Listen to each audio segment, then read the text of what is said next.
તો વડોદરાના સાવલીના ધારાસભ્ય કેતન ઇનામદારે મેરા કુવા દૂધ મંડળીમાં લાખોના કૌભાંડના આક્ષેપ કર્યા હતા। જે મામલે જિલ્લા પોલીસ વડા રોહન આનંદે ડેસર પોલીસને તપાસના આદેશ આપ્યા। 7 દિવસમાં તપાસ પૂર્ણ કરી રિપોર્ટ મોકલવા આદેશ કર્યા। તો ડેસર તાલુકાની મેરા કુવા દૂધ મંડળીમાં મૃત્યુ પામેલા સભાસદોના નામે કૌભાંડના આક્ષેપ થયા છે।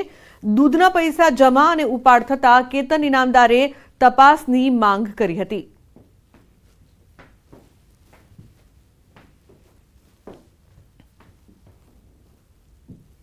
તો સમાચારમાં આગળ વાત કરીએ, અસામાજિક તત્વો સુધરી જજો।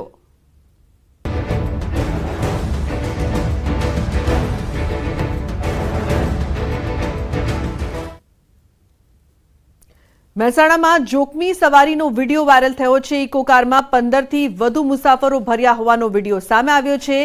કાર ઉપર પણ બેસાડ્યા છે મુસાફરો। નંબર પ્લેટ વગરની કારમાં જોખમી સવારી। ઇકો ગાડીમાં 15થી વધુ પેસેન્જર બેસાડી એક ચાલકે કરાવી હતી મોતની સવારી।